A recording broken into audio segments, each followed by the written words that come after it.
Hello and welcome to NARC Live on Wednesday the 6th of March 2024. Coming to you live from Norfolk on the east coast of England with Tammy M0TC. Hello. And myself, David G7URP. Lovely to see you. On tonight's show, Kevan N4XL joins us to help us become more competitive. We have club news and pictures of things that happen at the weekend. And we find out what on earth this is. We've had quite a few entries on email, but we can have some more if you want to put them onto Facebook or BATC. We'll read them together when we get this. I must say, just looking down at some of the social media there and on Facebook, Ralph Term0RHT has said, "Good evening, ladies and jelly spoons," which has lost me. But then he says, "I mean, gentlemen." So I hope that amber liquid that you must be drinking, Ralph, I mean apple juice, is going down well. Anyway, let's start with club news. And as you probably know from our newsletters and last week's NARC Live, we ran a big VHF station, contest station in North Norfolk last weekend for a field day. We shot this short video just after the contest started on Saturday afternoon. And all I can say is it wasn't exactly sunny. In fact, they called us the rain gods when they turned up because we told them that everywhere we'd been that day, which is quite a lot around Norfolk, we'd brought rain. Anyway, have a look at this.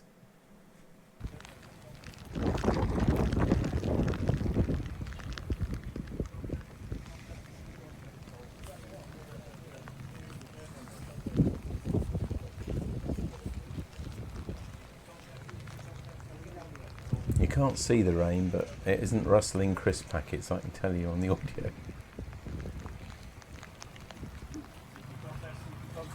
Contest, Golf 2 November, Germany 2 November, contest. The guy I have to cut 7, which is over here. Yeah, I've got GM37, but it didn't CQ contest, CQ contest, CQ contest, Golf 2 November, Germany 2 November, contest. CQ contest, Golf 2 November, Germany 2 November, contest. Here it comes again. Contest, CQ contest, Golf 2 November, Germany 2 November, contest.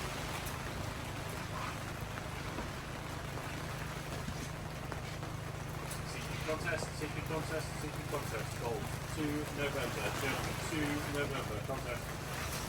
It's almost like it's slipped into the zone, isn't it? Somebody doesn't want that. CQ contest, CQ contest, That's the most important bit of equipment November, Germany 2 last November, weekend. contest.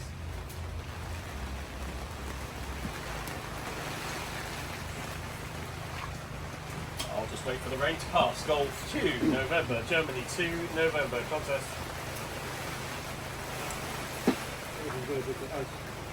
You can see it on the band up on the rig deck and on the static line again. Which makes it.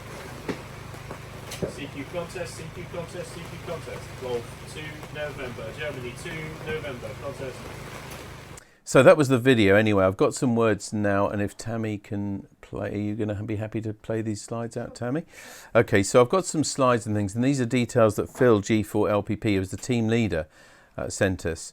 He says that he had to return home to fix the 432 megahertz preamp twice the last time, 1.25 hours before kickoff.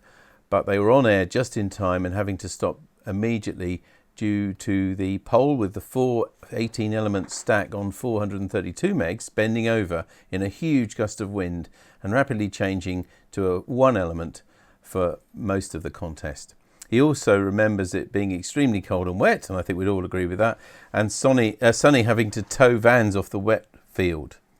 Phil sent us some screen grabs of our contact positions on both bands and the claimed score for each band, and they do show the best DX. So if you have a look here, this is the one for the 2 meter or 144 megs. It's called at the top, by the way, this contest is called the 144 and 432 megahertz March contest, and you can see there's the sort of scores, you can see the sort of contacts they were making all over, well into Europe and beyond with that. And we came in that, at the moment anyway, as of today, at this moment, G2N, by the way, is our contest call on this, and we're second place at the moment. But of course, there's still scores to come in. And this is the next one, which is the the 70 centimetre or 432 megahertz one. There are the plots. And in this one we come third at the moment. These are not confirmed positions, but that's where we're at. But well done to all those who would take part in this. It's worth remembering that just 2 years ago we didn't even enter these. So this is a very new group who, as Phil told me himself, they're learning a lot all the time. And well done to them for everything they've done.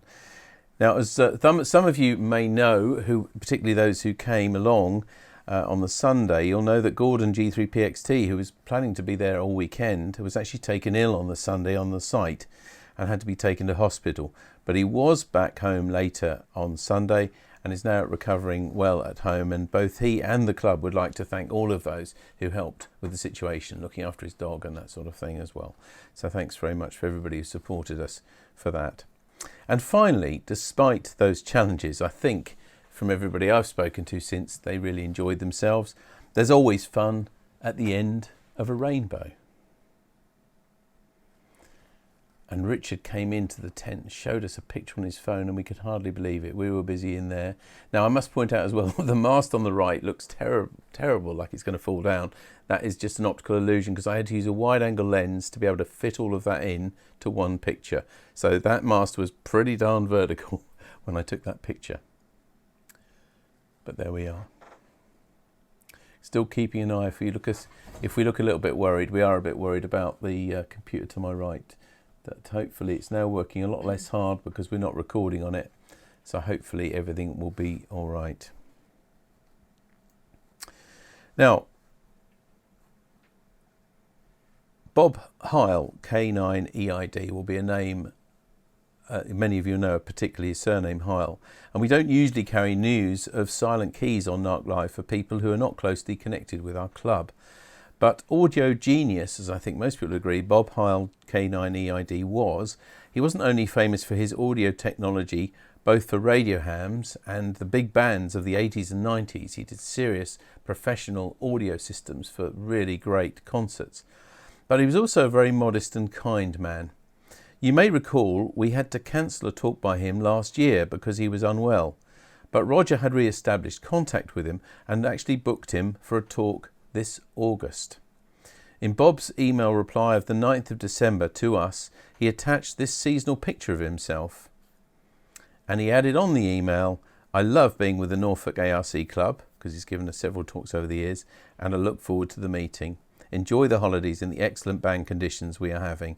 And that was just the 9th of December. But sadly, Bob passed away last week. So although we may never hear Bob's talk now, we thought we'd pay tribute to him on this NARC Live and thank him for all he brought to the world of audio.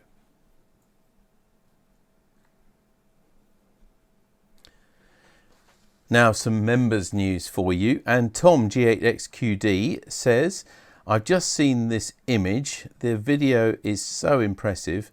Are they disguising a time traveller's wormhole?" Let's have a look at this, Tammy. You can read the words yourself there. It looks like SpaceX is doing something there, but what stunning photography, particularly when we've got those northern lights, which a lot of people experienced in the UK a few days ago. That is stunning. So spaceweather.com, you can find details like that on there, and this is what Tom sent us to. It's absolutely stunning, isn't it? The colours. It looks like something out of another world, as Tom says. Now, one other thing to mention to you in members news, and that is there's a big open house type radio and test gear sale happening in South Norwich on Saturday, March the 23rd. So it's a few weeks away, between 10 and 2. We can't give you any more details at the moment, but we'll give you more details nearer the time. But it's maybe a date for your diary. If you're looking for some very nice radio equipment or particularly test equipment, it's a very high-end professional equipment. We'll be there to have a look at and to make offers for if you'd like to buy something for. So it's just the date really that we'd ask you to note at the moment, and we'll bring you more details when we can. March the 23rd between 10 and 2. It's a Saturday. Tammy, little people. Yep, I've got little people this week. Sorry, my microphone's not very good. Here's the little people this week. It's to make you feel hungry. It is making me feel hungry because we haven't had a meal yet this evening, have we? Chocolate heaven. It is chocolate heaven. Now, what type of can you identify the chocolates? There's an Oreos there, isn't there, on the pan? Mm-hmm. Come on then, Tammy, you're the expert. It's just chocolate, isn't it? All right, miniature-calendar.com, a new picture every day, and Tammy picks one out for us every week. Thanks, Tammy. So what have you been doing? Like Tom, it doesn't have to, you can send us something that you just see that you think might be of interest to other members, not just things that are to do with what you've done or with radio. Always send them to the same address. It's radio@dcpmicro.com, the email address at the bottom of your screen. If you can send them to us by 3 o'clock on the day of a NARC Live, we'll bring that to everybody that evening. Now, just last Wednesday, we had a competition and we asked you, what on earth is this? Dun, dun, dun, dun. There have been a couple of answers actually on Facebook this evening. Oh, good. Okay. Well, I'll read out some of the paper ones first, and then maybe you can read those for us, Tammy. So these are ones that people emailed to us. Bruce G4KZT says, I reckon this week's what on earth is a tent peg or antenna guying peg, maybe. Colin M7OPB, is it a railway track spike? Nev M0NFY says, looks like a mooring post to me. The type a narrow boat would use to moor up overnight along the canal bank. Mike GAEEY, could this be a goat, sheep or dog tethering a stake or post? And Julian on Facebook actually says, Julian Rudd that is it a roofer's thatch pin for thatched roofs?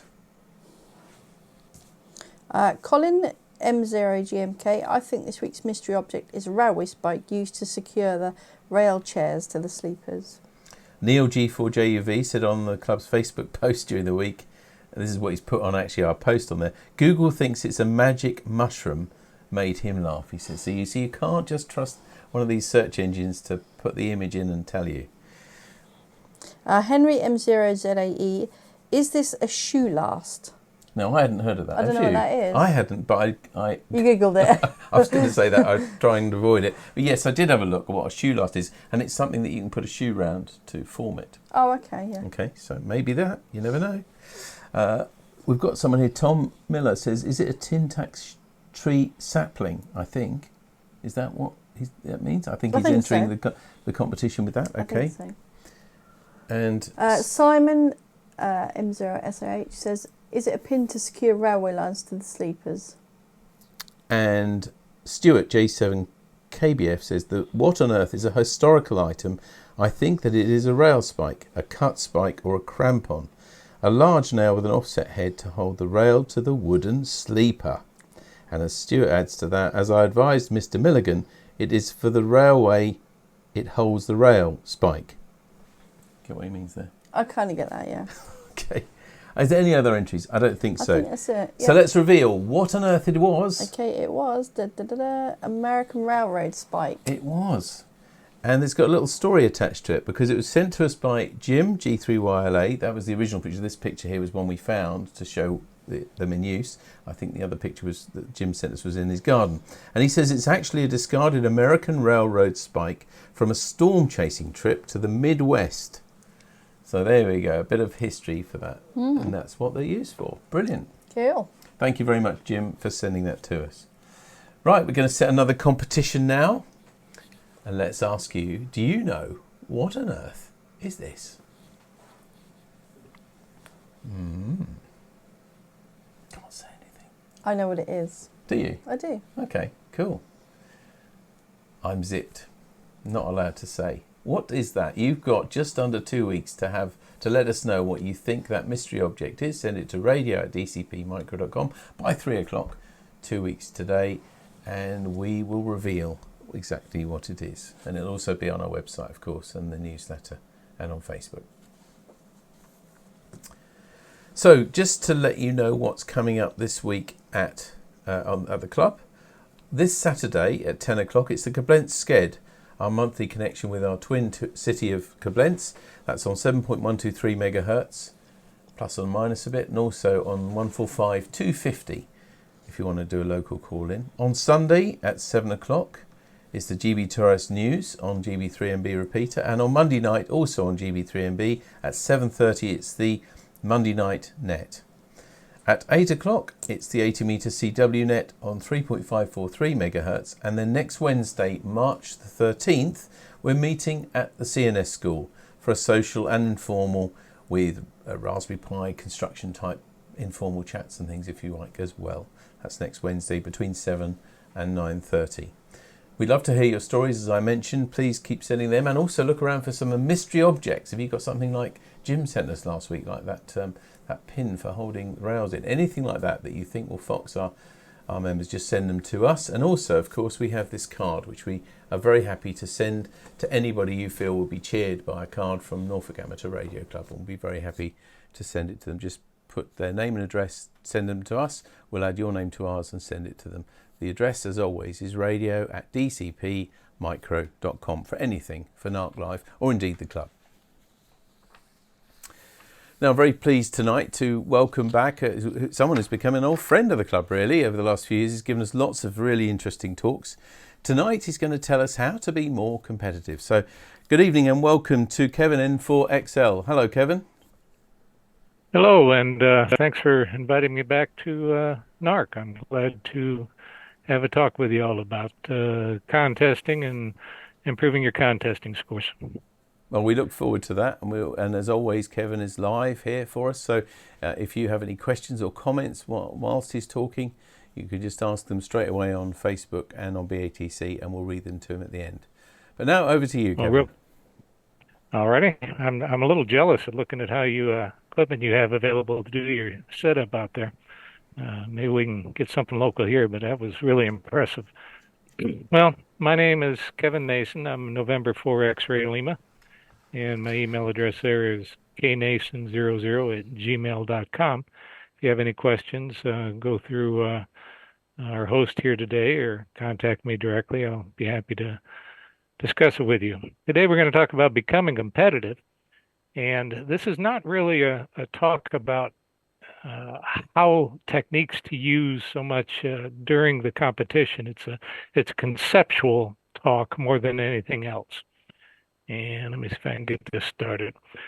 I have developed something I call a contester hierarchy. We've got four groups in contesting. We got non-contesters who are just having fun or testing the radio, and sometimes I put people in here that are award hunting. They're not really contesters. They just want to join in a little bit of the fun.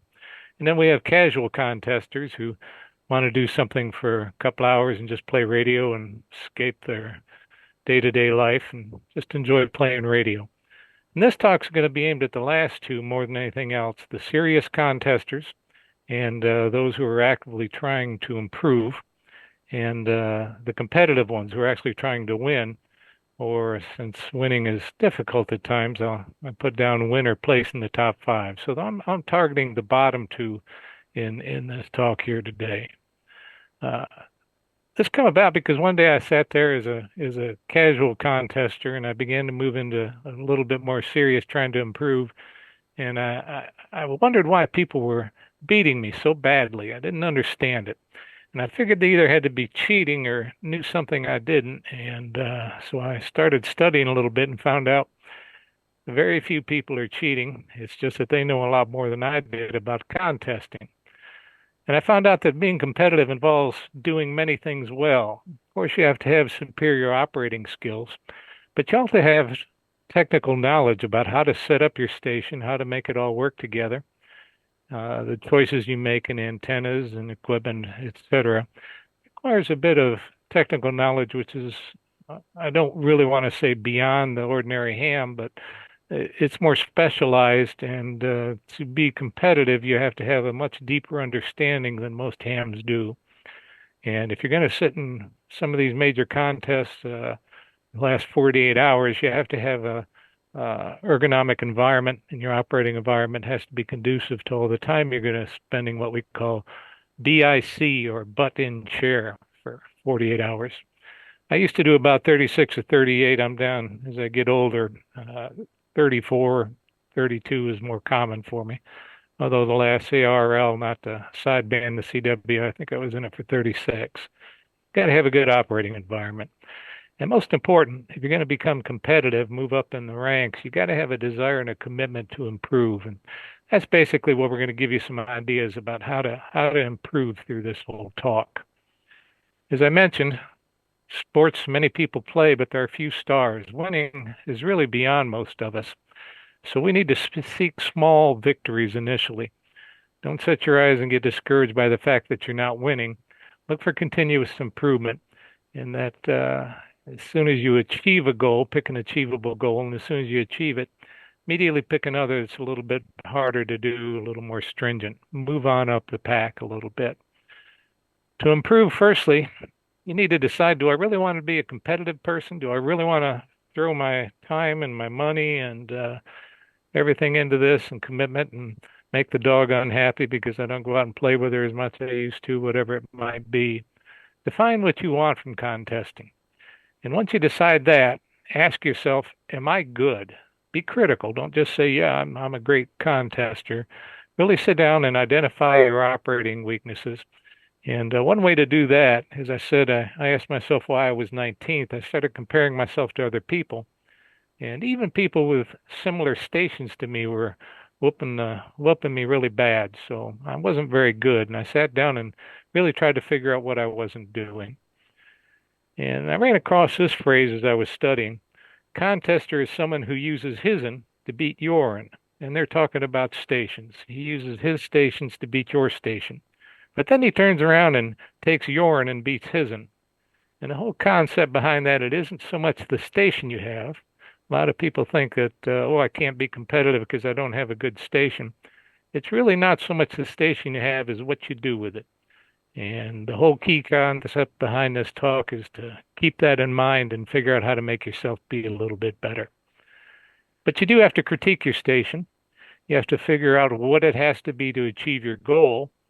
And a little hint based on what I just said, that the operator really makes a difference. You might have simplify your perspective on it as you become a better operator and realize you really don't need the station that you thought you did when you first started out. Or you may decide you really need a little bit more. That's an individual thing. Identify what you realistically expect your station will someday be. Once you define what it is, then you can set up a plan to gradually improve your station and work towards the end goal.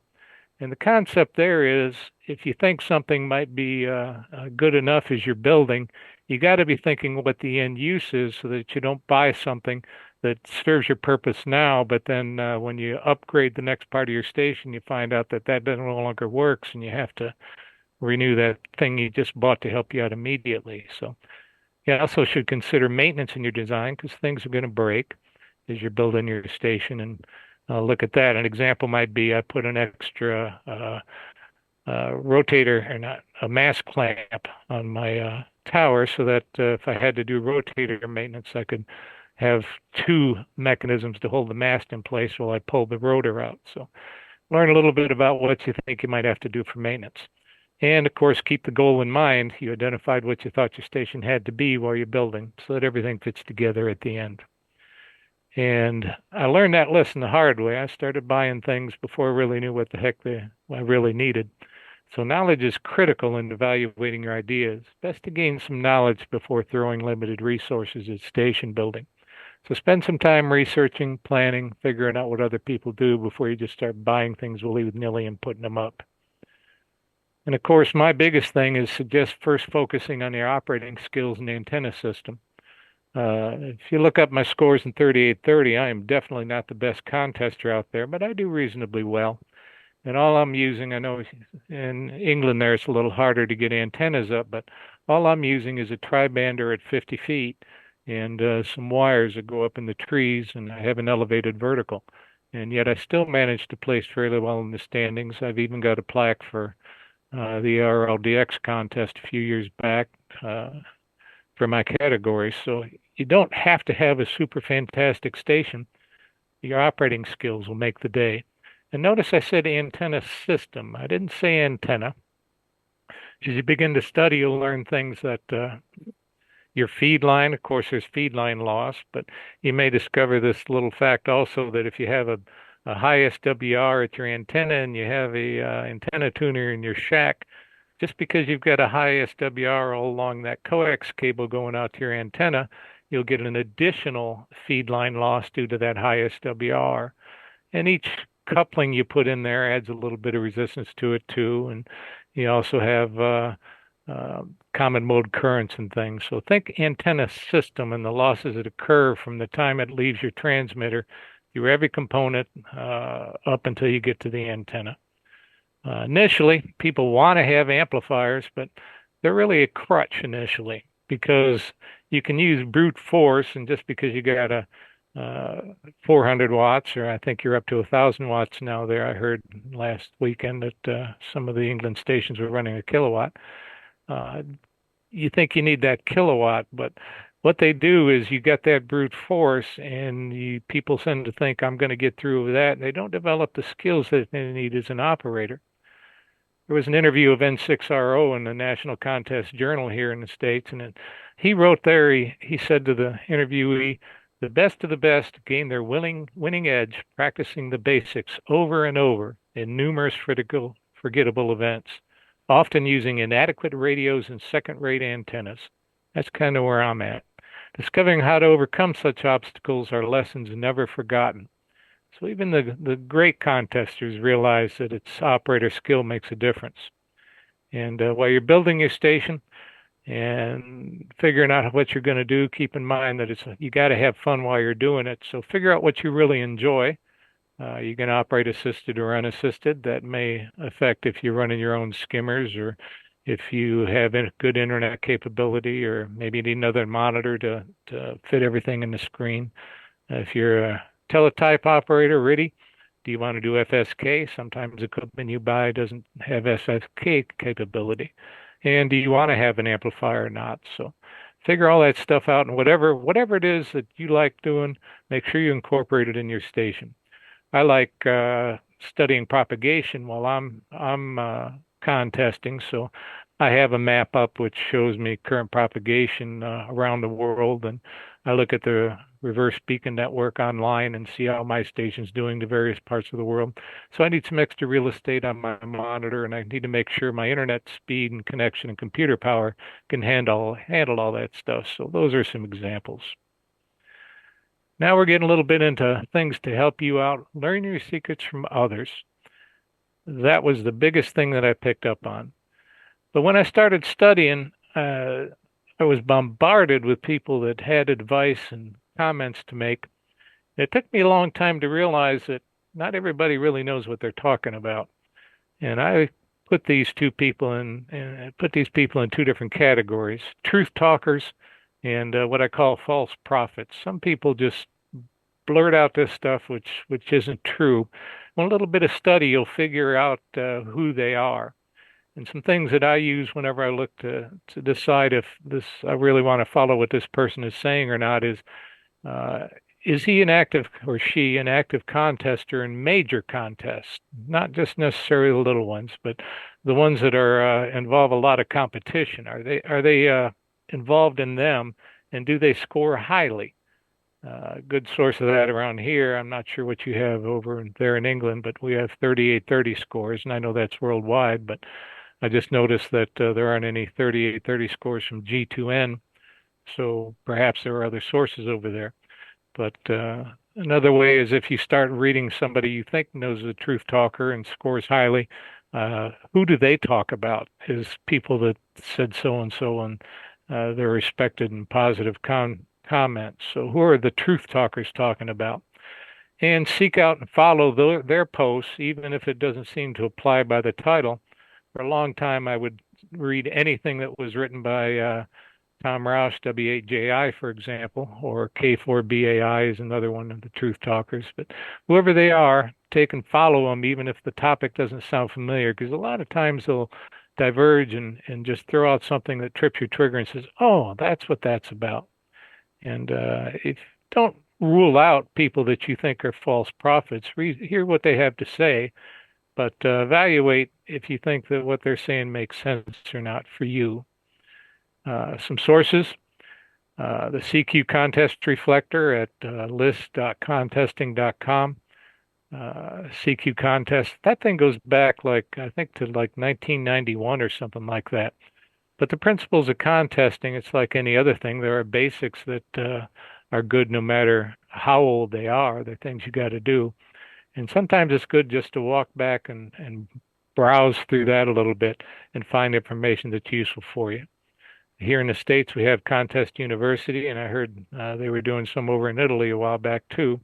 Wherever those ones here in the States, Contest University presentations, and I got them just by typing in Contest University uh, and up it popped. And you can go back and look, and there are specific ideas about what individuals do with their equipment, antennas, operating techniques, etc. But go through everything you can on those. And once you identify your truth talkers, a lot of them have individual websites. I mentioned W8JI. His is chock full of useful information. K9LA is another about propagation, a couple examples. And go to their websites and see who they talk about on their websites as well. And local contest clubs have websites. I'm a member of a couple clubs. The Swamp Fox contest group is primarily oriented here in South Carolina, and we've got a ton of useful information on there. But I also go to the Tennessee contest group and the Florida contest group, and of course the PVRC Potomac Valley, I think it's Radio Club website. There's a ton of useful information on these individual contest clubs that are worth doing. So you'll spend some time on the internet surfing around, and they'll have a lot of the specific ideas of how to make this happen. Took me also a long time. I'd read some advice from people, and I'd say, well, I'm not doing that, so maybe I ought to do it. But when I started doing it, it just didn't seem to fit me and my station very well. And I'm not going to go into any particulars other than people said you have to be running all the time. Well, running is not something a little pistol station like mine, 100 watts and a tri-bander at 50 feet can get away with a lot. So the advice they were saying about always do this, always do that, it's good, but it didn't directly apply to me as I developed and worked out. And it doesn't always work now, even though I think I'm a little better operator than I was. So, but listen to all the ideas and evaluate if it's useful for you or not. And I give that example. If you're in New England, you've got a geographic advantage to us here in South Carolina and high power compared to low power. The advice given from some of those people just didn't apply to me at all. While you're doing this, good advice, keep in mind that you will grow. Took me a bit, but I finally went back and reread some of the things that I'd paid attention to early on and discovered that after I had grown more as an operator, the subtleties of what they were saying before now made more sense to me. And that helped me grow even further after I went back and reread things. So periodically, especially before major contests, I'll just go back and read some of the information I've gathered over the years. And sometimes it reminds me of stuff or I see a connotation of things. So go back and reread those ideas. And tricks don't work every time, so it helps to learn more than one way to skin the cat, if you will. Have a big bag of tricks to draw from. Now, we talked about knowledge. Here are some things, by no way a complete list, but these are things I thought off the top of my head that were extremely critical for me. Antennas. Everybody wants to know about antennas, but I pay particular attention to the people who are at the top of the ratings. What antennas do they use, and why do they use them? Try to figure that out a little bit more. And if you don't know about takeoff angles, I gave a talk a while back about HFTA program and how important they were. You really got to have a sound understanding of that. And you'll see if you develop that it's good to have more than one antenna per band that gives you different takeoff angles if you can do it. Another thing, everybody thinks you need a Yagi to do well or some such thing, but when you start doing some of the analysis, you find out that a 25-pound dipole is often within 3 dB of an 800-pound Yagi. So you don't necessarily need that big, expensive antenna. It depends how you set up your wire antennas or whatever. A lot of people, the old timers who are non-contesters and DXers particularly, will tell you it's only 1 dB, it doesn't matter. Well, there are cases where 1 dB does matter, particularly on the low bands when you have noisy bands and very weak signals.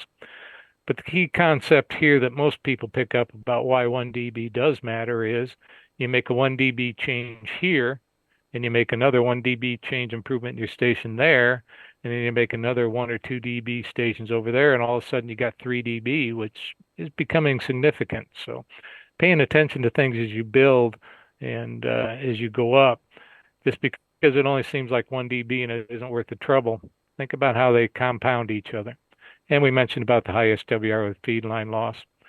You should study some propagation maps before a big contest and learn what the propagation is likely to be, and that'll help you plan your on and off periods and what bands you think you should be on at what time.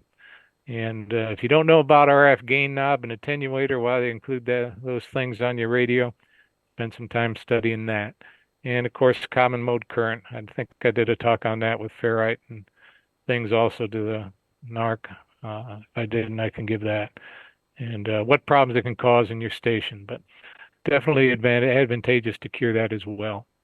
But the biggest concept of all, most important part of a station is you, the operator. Take time to learn everything you can about contesting, even if it seems unimportant. A lot of times people will say something or I'll be presented a problem and say, I think I remember reading something about that a while back, and I'll go back and say, yep, somebody had already solved that problem. I'll learn from them. And attitude. Winners are driven to improve. Again, serious and competitive people is who we're talking about here. You got to be driven to improve. You only reach a top 5 if you work at it. I don't think anybody's ever jumped up and first time they contested and won, but there may be 1 or 2 here. But the rest of us mere mortals, we got to work at it and learn how to do things. Don't know what your equivalent of a state QSO party is over there, but as I tell people here, 80 meter low power QRP operation is not something that a lot of people enter those categories. So don't kid yourself you're a good competitive contester if just because you won an 80 meter QRP state QSO party contest. Evaluate yourself about people who are really good. This is hard for a lot of people to figure out. I've talked with a few people in the SFCG Swamp Fox group here. Sometimes winning is losing. When you're first starting out and trying to become better, stop and smell the roses and listen on the air how those great operators, if you run across them, are handling pile-ups and what they're doing right and what they're doing wrong. Sometimes it pays attention. The next time when you start doing it, you learn, one, how it's most likely you're going to be able to break through a pile-up, and 2, you have a better chance of being a better runner yourself when the time comes. And this one was important to me. After every contest, I do it about half the time now, but after every contest, I would stop and literally write down the lessons learned and the problems encountered after each contest and what went well. But by writing it down instead of just thinking about it, you force yourself to organize your thoughts and really drill down into the key concepts instead of just saying, I got to get better at this, I got to get better at that, or I didn't do that so well. You have a record of it so you can review it later, and you're forced to say, this is exactly what I didn't do correctly, and that is what I ought to do to fix it. And again, gather and study everything related to contesting you can find. Don't become discouraged by not winning the first time. You're not going to do it. Good enough really might be good enough for people. Depends on why you're contesting. What is your goal? If its goal is just to be fairly good, and then good enough for your station or good enough for your operating skill is good enough. There will be a certain performance threshold that is okay. And you're contesting for yourself, not other people. So don't take what other people say about, oh, you should be doing better than that to heart. It's what you want to do. But keep in mind your performance threshold, if you start and get better, is going to depend on why you contest, your skill level, and available resources you have to build your station. Don't have a lot of money if you can't put up a 100-foot tower, whatever. Sometimes it might be good enough to get an antenna up 40 feet, 30 feet. But your threshold will change as you improve. And if you really think you're going to jump whole hog into contesting, and 3 or 4 years from now you're really going to want something better, consider that when you're making improvements and building your station. There's a lot of talk about this focus and mental bandwidth. I ran across this several times as I was studying. I was fortunate enough to sit at side by side at a multi-station. I was the multi 40-meter op, and a guy named Jim, VE7ZO, was the 40-meter run station at this multi. And Jim had won the 2006 Brazilian WRTC, the one that was down in Brazil. And that man was phenomenal. He not only could sit there and run at a 100-hour rate, he would be sending messages to the other stations in the multi-op. He'd be looking down at his phone, keeping track of messages coming from outside of the station. And he'd be watching how this newbie contester N4XL was doing and sitting next to him. And he'd say, check that call you just logged. I don't think that's a valid call. Go back and check to make sure you got the call right. And 99 times out of 100, he'd be correct. And he did all that simultaneously. And it just boggled my mind, and I couldn't understand how he did it. But you will begin to learn that as you become more and more familiar with contesting, that your mental bandwidth increases. And actions, you need them to be second nature. Don't think about them. Just think, okay, this guy I'm getting some intermod. I need to reach over and cut in some attenuation or drop my RF gain a little bit. I need to set up a split frequency. How do I do that? Make everything second nature so you don't have to think about it in the middle of it. And you'll find yourself having more free time to focus about how to make the cue or how to make band change decisions or whatnot. Got to be familiar with what's going on with everything controls in your radio, and everything's got to be second nature. Again, you have to have continuous improvement. Those of you who are Bruce Lee fans, he said, if you always put limits on everything you do, physical or anything else, it'll spread into your work and into your life. There are no limits. There are only plateaus. You must not stay there. You must go beyond them. What happens with a lot of contesters, it did with me and others too, is you get to a certain point and you just think, I can't go any higher. It's just not possible. I don't have the station, etc. But if you push through those plateaus, you'll find out you can accomplish a lot more. And this is true for anything. I read a book about a guy who was into card memorization for these worldwide national championships, about how to figure out how many cards were in order. And you go like 3 decks and stuff like that. And how do you memorize that type of thing? And he hit these, and he started talking about plateaus too. I've heard about it in golf terms, golf plateaus. You just can't get better. So everything's there. It's just a good thing. You got to fight those learning plateaus and find a way to get through them a little bit. I would take those critiques that I did after a contest, and I'd pick out 1 or 2 different topics where I was weak. I wouldn't keep the VFO moving, would be one example. I found myself getting distracted and looking over at something else. And then when somebody'd call me in a CQ, I didn't have my focus in the entry window of my login program, and whatever I'd put down on these sticky notes, pay attention or move VFO, just a couple of little quick words. And when I started finding myself drifting, my eyes would run across those yellow stickies at the station, and it'd redirect me back into the contest bit. And as I kind of hinted, operating styles tend to vary based on the strength of the station. Strong stations use brute force, little pistols, develop craftiness and finesse to bust through. And the top competitors use both as the situation requires. If you got that craftiness and finesse, and then you add an amplifier to it, you're a very powerful force.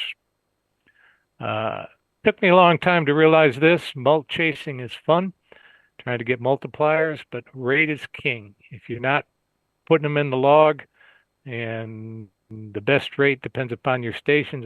Back to the other, what people said, the advice. They said if you weren't doing at least 100 an hour, you're doing something wrong. But that was some guy up in New England running 1,500 watts in a 4-element monobander. My little pistol station, for longest time, it was if I wasn't getting 60 or 70 an hour, then I'm doing something wrong. So evaluate and change. You got to learn to run, though, to put that rate up there. And there's a little pistol. If you're doing search and pounce ops, you got to learn how to evaluate a pileup real quickly. whether to try and tail end somebody or wait until the lull happens in the pile up so you can get your call in there. You got to study how to bust pileups a little bit. And when you run across a pileup now, usually within a matter of a second, listening to how the pileup goes, I can tell what techniques will probably work best to bust a pileup. Those things have become second nature to me. A lot of people think assisted operation, all you do is you see a spot, you point and click on it, and you run that station. I used to do that initially as assisted, but I've since learned that there are many stations out there that are not spotted, even with the CW and the reverse beacon network.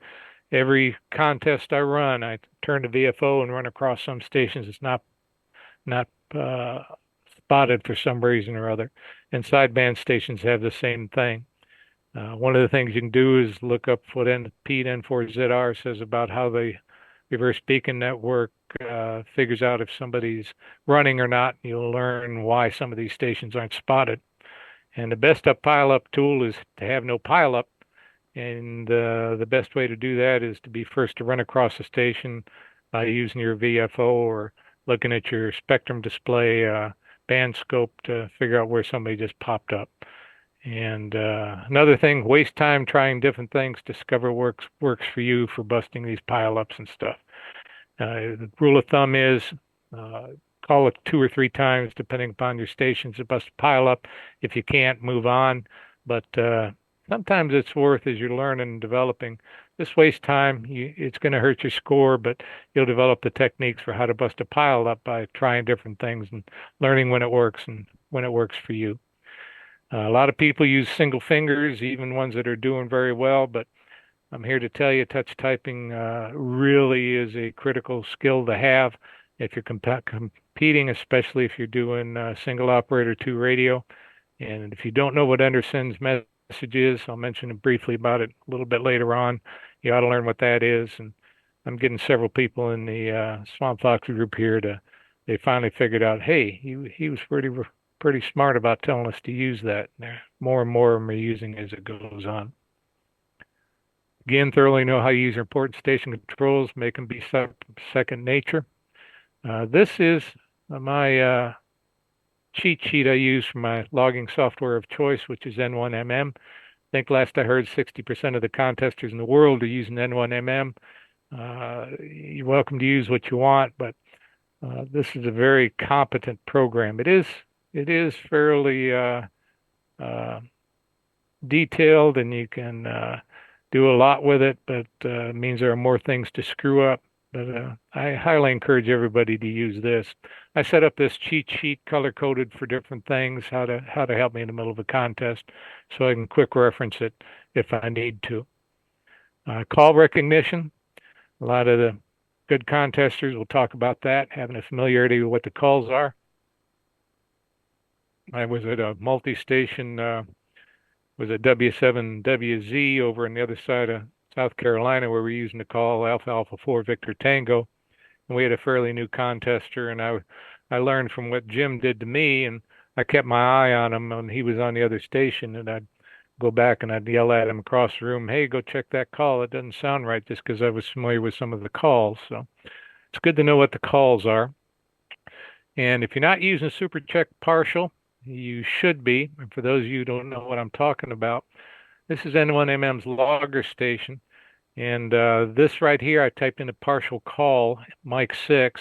And up here in this section gives all the calls that this particular Super Check Partial file has that had mic 6 in it. This pane shows that I had worked mic 6 Whiskey on another band.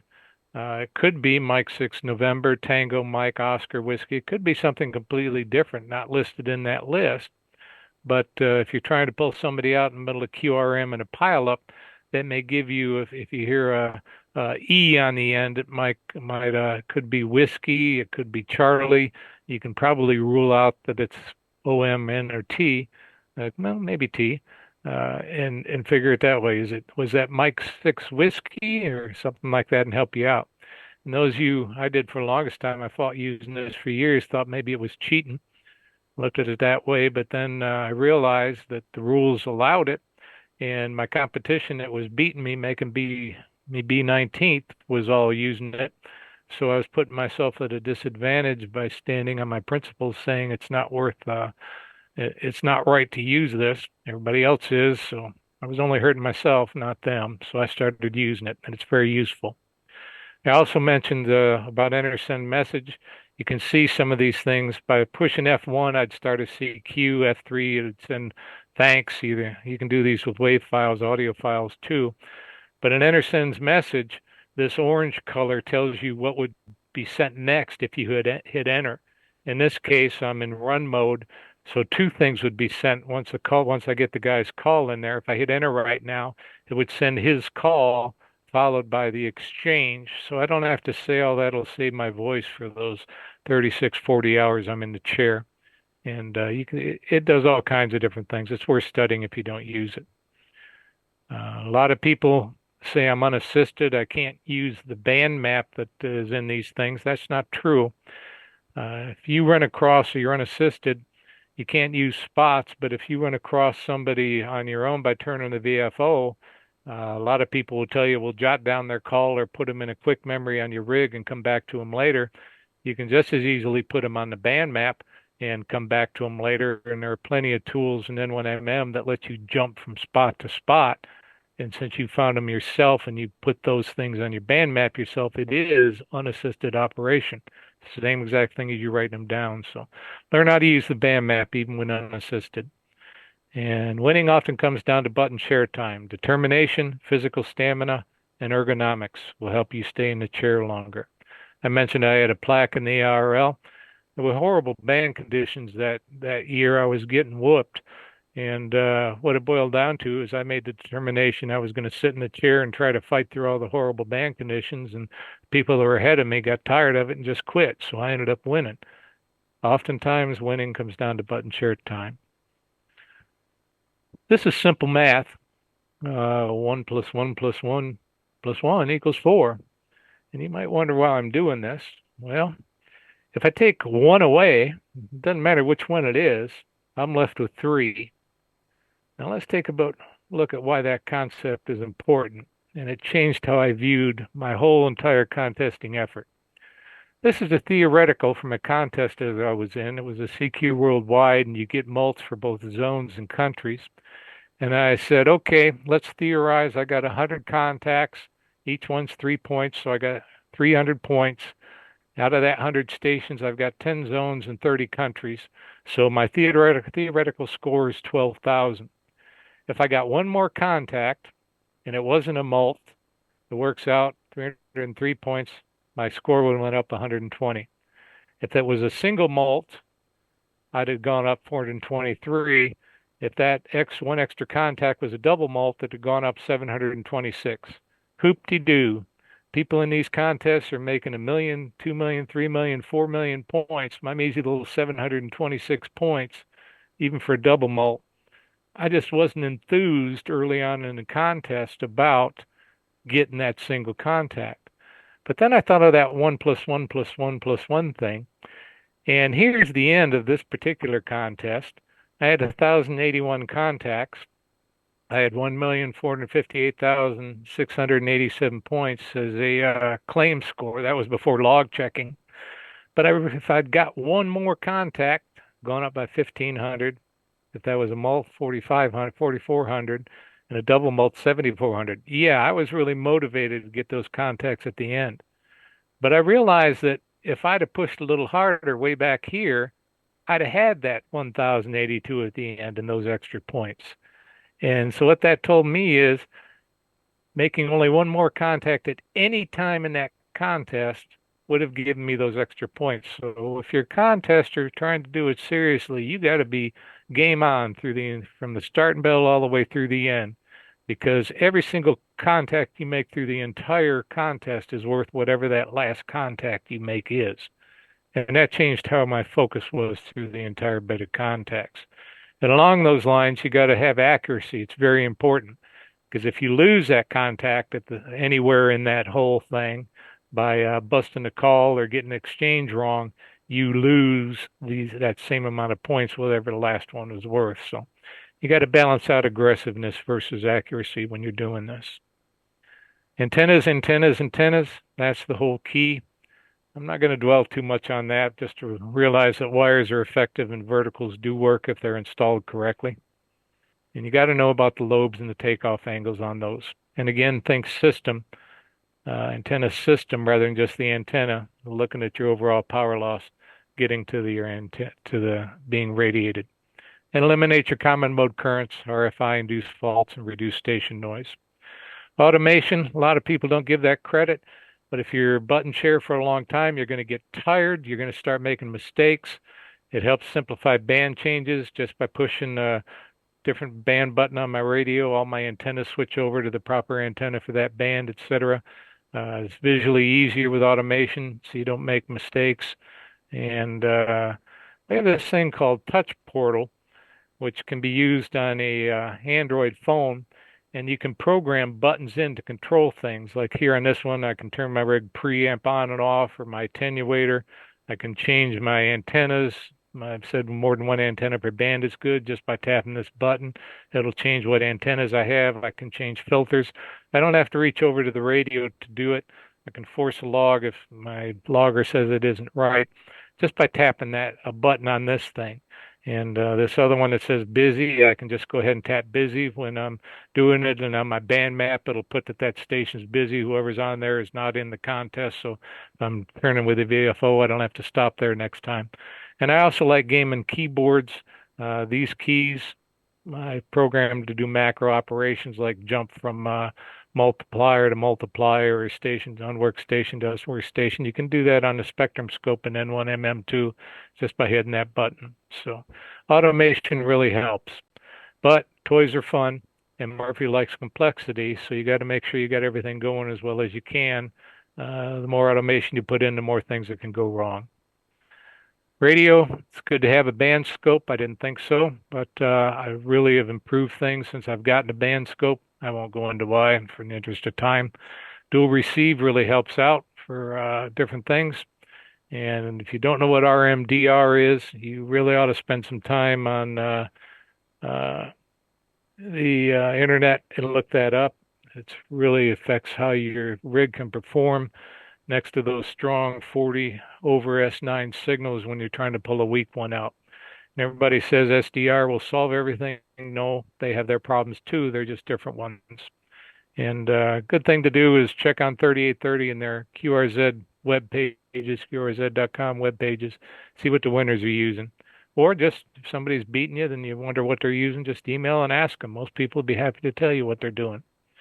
You got to identify and mitigate local noise sources as much as possible around your shack, be able to hear the weak ones.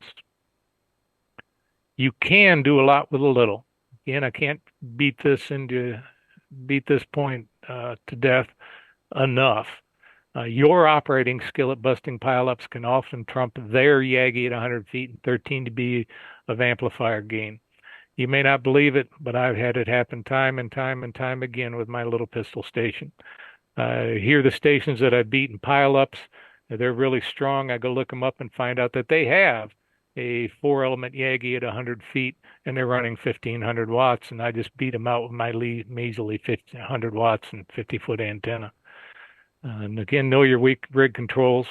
And biggest obstacle to success is thinking you can't compete. As a little pistol, you can hold a frequency, but you got to learn that some fighting is required and how to fight, and you got to know when to give up.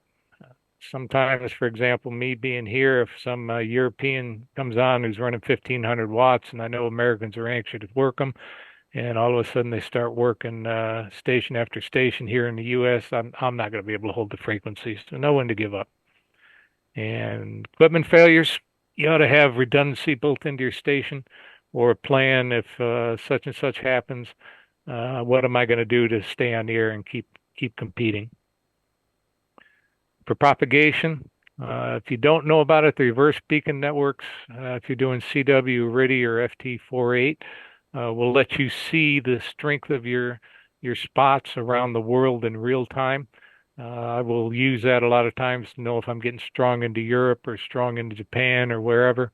And nobody's answering my CQ right away, but the RBN tells me I'm strong into these particular places. So it's a good thing to look at to figure it out. You usually got to be operating assisted for that, I think, and learn where your expected band openings are. Learn about gray line propagation. Most know that, but not as many know about skewed path. And don't be afraid to check long path as a contester. A lot of times long path stuff comes in. I have worked India, for example, instead of short path. I worked India going right through Europe. Same with Japan. Instead of pointing at 330, I'll go right through Europe or work Japan, different things. So, and sometimes to get into Italy, Southern Europe, that's about a 50-degree angle for me, sometimes 55. Sometimes I can get to them working, pointing my beam at 90 degrees and be much stronger. So learn stuff. Don't know how much backscatter you have there, but for example, when the propagation is such that me here in South Carolina, I can't reach a couple of 300 miles, 400 miles north of me into Maryland. If I point my antenna towards the Rocky Mountains, I'll send a signal 1,500 miles west, and it'll bounce off the mountains and come right back into Maryland. That's how I can pick up that multiplier in a weird place. So learn those little tricks. Operating environment, again, affects your button share time and your fun factor. Something that you ought to consider is if you got distractions in front of you, don't stay focused on things. So on my main monitor right in front of me, I only keep the stuff that's critical to me making cues. Other stuff I don't reference right away, I put either behind a window or up on another monitor so it's harder to see. Keep my focus on making cues. Getting older now, my butt gets sore. I bought me this fancy seat cushion. I went online, found out that long haul truckers use this particular brand, and it was expensive as heck. But I said, well, if truckers sit on it all day and they say it works great, it must be good. So I sprung for the money, and one of the better investments I made. Keeps me comfortable. And unfortunately, we're sad to lose Mr. Heil, but a lot of people told me that Heil head sites is what you got to have. There's a lot of other things out there now. If you're doing particularly CW or others, sometimes it's good to change headsets every now and then, give your ears a break and change things up. Automate actions that are repetitive or complex. That way you get less muscle strain, fewer mistakes when you're tired. Again, we talked about the abstractions. I'll say that if you've time to surf the internet while you're contesting, it's time to learn single operator 2 VFO or single operator 2 radio. You're wasting time if you're surfing the internet. If you're constantly watching the online scoreboards or looking through different things and somebody calls you while you're CQing, you got time to turn to VFO. If you're CQing and you find watching it, you got time again to do SO2R, SO2V, and move the distractions out of front and center. If you find yourself answering a CQ and the focus is somewhere else, you're doing something wrong. Post-contest critique is critical. The things I try to look at are equipment. Did I have any failures, equipment failures, or things that happened? And I don't look at just a single contest. Does it happen over 2 or 3 contests? And are my frequent use items front and center? Did I make bad band change decisions? My sleep on off time strategy? Operating skill failures, equipment failures, modifications to my F key messages. And then I got down here, how did JER KT4ZB do? JER is a silent key now, but he and I for many years had a very similar stations. He's about 120 miles south of me at the time, and our stations were identical pretty much. And we set up a competition between the two of us. He didn't know it at first, but I said, when I looked at the people around me, one of my goals was, I'm going to catch JER.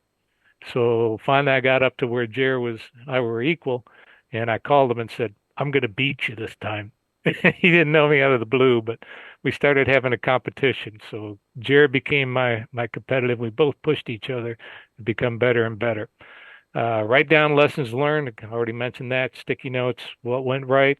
And if you're not familiar with it, the log check review or UBN reports that come out from the log checkers identify what your common mistakes are. And I learned that too many people were confusing N4XL with N1XL and N5XL.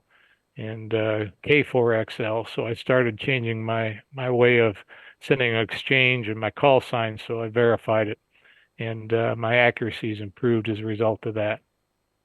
So in summary, attitude determines competitiveness. Operating skills can overcome equipment deficiencies. Honest and critical self-evaluation necessary to drive improvement. If you think you're good enough, you may be, but the odds are you probably got some places you can improve, but you got to critique yourself to make that happen. And there's far more to competitive contesting than saying 5914. Two closing things at the end. With experience comes knowledge and cunning. I can't stand here and tell you the secrets, as many of them are second nature to me now. That was KR0Y Portable 5. And again, the best of the best gain their winning edge practicing the basics over and over in numerous forgettable events, often using inadequate radios and second-rate antennas. Discovering how to overcome those obstacles are lessons never forgotten. Thank you, and good hunting. Thank you, Kevin. So lots of hints and tips there on how we can be more competitive, I guess, and mainly aimed at people who already do lots of contests. But it struck me while looking at some of your points that, you know, a lot of those things would just apply to anything. If you're just trying to make some good at DX, you know, making notes for next time and things like that, what worked, what didn't work so much, and stuff like that. Anyway, for those of you watching this at home now, please feel free to ask questions or make comments to Kevin, maybe share some of your experiences and some tips.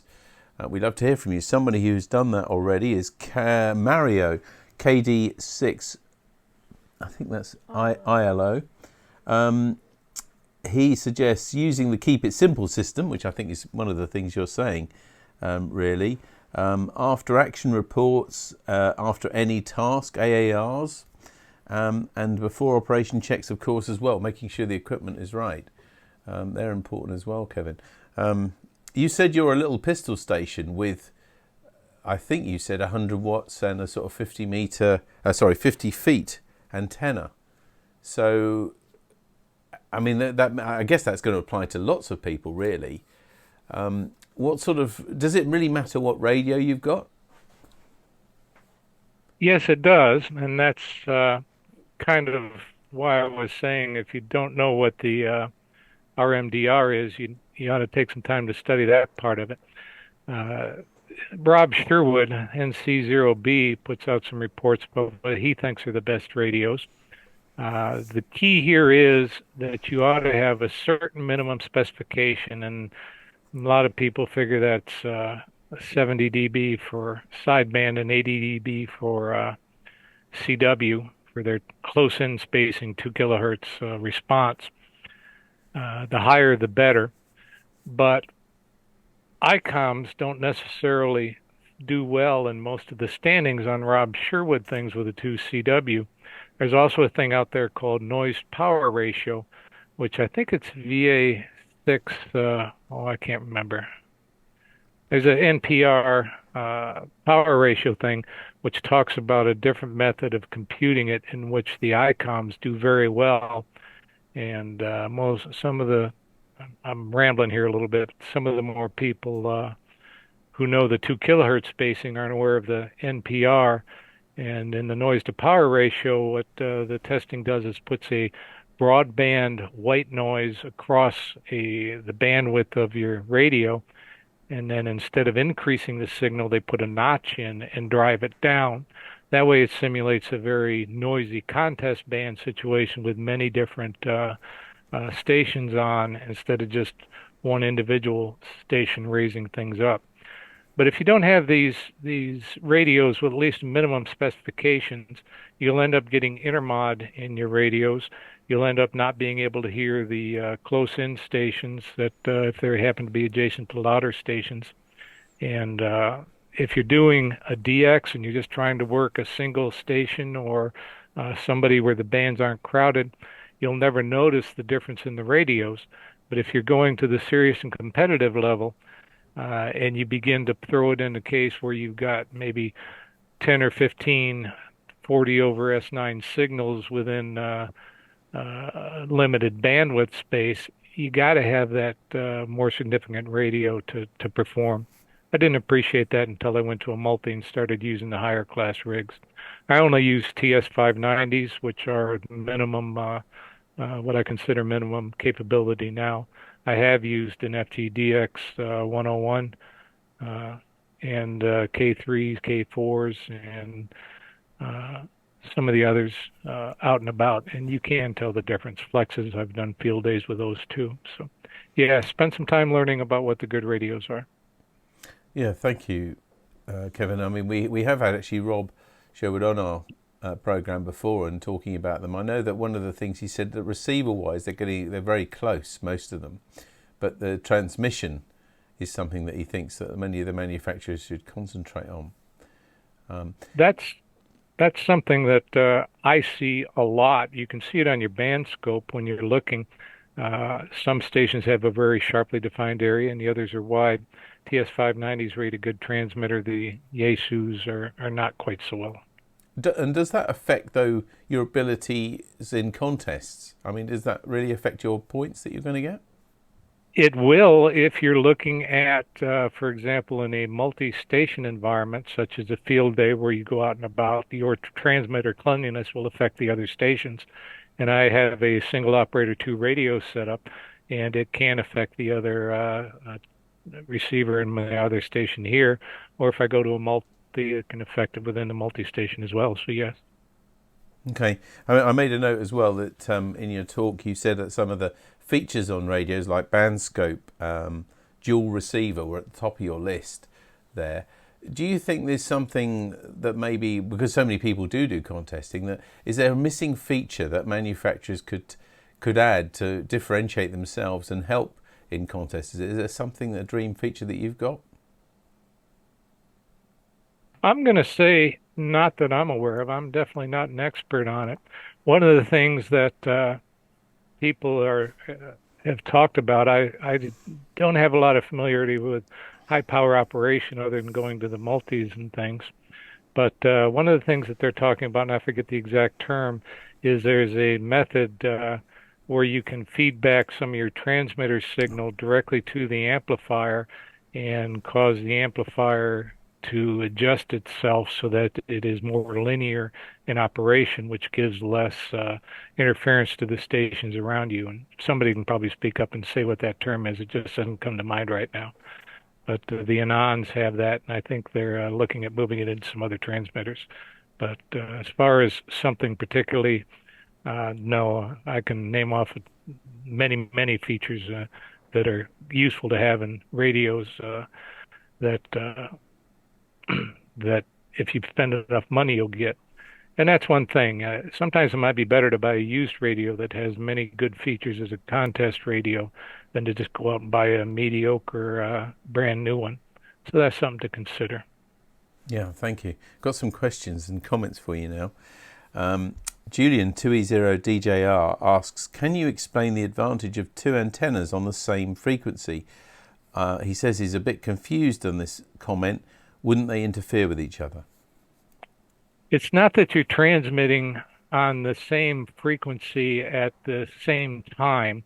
What this is sometimes a signal, let's say from Europe, may be coming in at a takeoff angle of 7 or 8 degrees, and another time it may be coming in at a takeoff angle of, say, 20 or 25 degrees.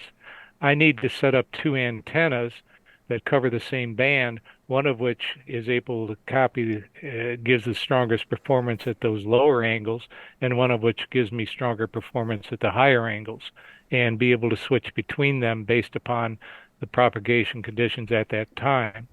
A more useful, practical thing that I run across than signals from Europe is if I'm in a domestic or worldwide contest that involves domestic stations as well, like a CQ World WPX. I find that the antennas I have, my elevated vertical for 40 meters will pick up the stations in California and Europe and South America much better than my dipole, 40-meter dipole at 30 feet does. But then if I want to work stations here in the U.S., being able to switch over to my 40-meter dipole generally works better than the vertical does. Yeah, thank you. Barbara WA2KCL is watching and says operating from different Caribbean islands is a bit different. And I guess that's what you're just alluding to there. Not exactly. I'm not sure what she's driving at, but that's part of what I meant by evaluated advice given from somebody who says you got to have this. It may not apply to you. One, so you need to say if this guy's giving me advice saying I got to do that, does it apply? But yes, if you're operating from the Caribbeans, I've never done that, but I've worked a lot of Caribbeans, and their operating technique is sometimes different. For example, they're bombarded by a billion U.S. stations trying to get them, and if they're in a worldwide contest, they have to try to ignore them a little bit and say, I'm calling Europe or calling here, calling there, might be one example. But maybe she can come back and tell me a little more what she's driving at. Okay, Barbara, well, if you can come back to us fairly quickly on that, because we're coming to the end of the programme now, then we'll be happy to relay that to Kevan. A question now on Facebook from Ray G3XLG. He says that Kevan did mention Anderson's message. What is that? Didn't mention what? Well, he says that you mentioned Anderson's message. Didn't ring a bell. I don't remember. Okay, I can't Sorry. help obviously either. Ray, if you could just expand on that or tell us what it was in connection with, then I'll try and relay that to Kevan. Barbara, has she come back on that? No, I don't think so yet. So Ray, if you just want to elaborate on what you meant by the Anderson's message. I'm just wondering if it was to do with, oh, no, the name has gone from my head. The person who does all the reviews, Rob Sherwood. I mean, I wonder if it's something to do with that, possibly. But I have no way of knowing. So Ray, be very quick if you can on answer that. Oh yes, Ray has said now, I read it that way on the bottom of the screen translator. Okay. Oh, I guess that's the internal subtitles that Facebook have generated. I guess, Ray, that may not have translated quite right. The AI is quite new and maybe it didn't get that right. So, okay, sorry about that. I don't think there's anything else from anybody. No, nothing more from Barbara either. So anyway, thank you very much indeed for tonight, Kevan. I hope it's given, and I'm sure it has given a lot of people some ideas about how to improve their scores and improve their points and improve their stations and maybe look at the specific things to be more competitive. I hope it doesn't give them an unfair advantage over you. But we're really grateful for you joining. You could be doing that. Oh, Barbara's just come back, by the way. In the DX contest, we were multipliers, one inverted V and WO operators, I think. That says. I'm just asking Tammy now to share that. But anyway. And Ray has come back with another question. What about Stream Deck, Kevin's view? Now, I know what a Stream Deck is, but I don't know in what perspective he means that. Using something like that. Were you using that to control your radio and shortcuts maybe with the computer? Yes. Could you share my screen again? And I'll try to find where this is. Okay, this is not Stream Deck. This is on an Android phone. But Stream Deck can work the same way. You can program buttons on a Stream Deck that'll do the same thing that this does. And I have this laid out, for example, if I'm in a sideband contest, I can push this tab right there, Stream Deck, that little SSBIF, and it'll change the filter in my TS590 just by tapping that. For antenna 1 or antenna 2, I could reach over and activate a switch to do it manually, but instead, one of the concepts I said study it for yourself is I don't want my hands to get too far from the keyboard. I've got a high rate, so I just move my hand quickly over to the left, tap to switch antennas to one of those ones that'll work with a little bit better band, and the same with the other. Any of these features can be done by reaching over to your radio or clicking on a software function, but it's simply much easier to tap a single button, and you can pre-program these in series to perform 2 or 3 actions at once, even go through software menu items in N1MM to get down and drill down and do different things. So it's an automation technique, either this with Touch Portal or Stream Deck, to allow you to be more efficient and not make mistakes by clicking or pushing the wrong button necessarily. Yeah, okay, thank you, Kevin. I'm just actually getting here, just because you were using an Android version. For those of you not sure what that does, I can't actually get it onto screen. Maybe we can get it on the middle screen, Tammy. We've actually got a Stream Deck here, which we use for some of our productions. And just for people to understand what this is really a hardware implementation of what Kevin just talked about with Android. This is a series of buttons which are in front of little screens. Now, if we can get that out of the glare, you can just see here that there's a couple of icons which you can actually pre-program. Now, a lot of gamers, computer gamers, use these. I think that's where the big market really has been for them. It's made by a company called Elgato, but we've got several of them, and they allow you to do shortcuts really for software, don't they, Kevin? So you know normally on a computer keyboard you've got maybe 10 function keys. This allows you to have lots more, and you can make the buttons read what you want them to read. So it could be a great way of increasing the speed and effectiveness of the way you control your computer. Is that a fair way to explain it? Exactly. Okay. I didn't want to take away your words, but there's something that we do know about here. They're really useful here for taking away, say, shortcuts. We can even hide the computer away and do things like that. I don't think there's any more questions come back. Lots of thanks from everybody. Stuart, G4AFF, says thank you very much. Many thanks from Mike, G4DYC, and lots of other people. Jim, G3YLA as well. Once again, thank you very much indeed, Kevin, for tonight. I'm sorry about the little technical problem we had earlier, both to you and also our guests at home. It does mean that it's probably affected our recording that we made, but we'll upload as much of it as we can to our YouTube channel, which will include this full talk from you. So once again, Kevin, thanks very much for joining us. Kevan N4XL. Thank you. Thanks a lot. That's almost the end of NARC Live. Again, apologies for the slight technical problem earlier on. But for those of you watching live, hopefully you didn't miss anything there, I think. So just to remind you what's coming up again at the club this week. On Saturday, we've got the Kevan Sked at 10 o'clock on 7.123 megahertz with a local call-in on 145 250. Everybody is welcome to that. On Sunday at 7 p.m, the GB2RS News on repeater GB3MB. And then on Monday, also on GB3MB, the Monday Night Net at 7:30. And then at 8 o'clock, the 80 meter CW net on 3.543 megahertz. And then remember, next Wednesday, we don't meet here online. We meet in person at the CNS School in Norwich between 7 and 9:30. I hope to see many of you then. And don't forget to keep sending us your pictures, your stories and everything else ready for the next NARC Live, which will be in 2 weeks, and we'll have a brand new computer, I think. I think we will. I think we need to do that. Thanks very much for joining us, and do take care. Until then, from Tammy. Bye-bye. And from me, David G7URP. All the best. Bye-bye.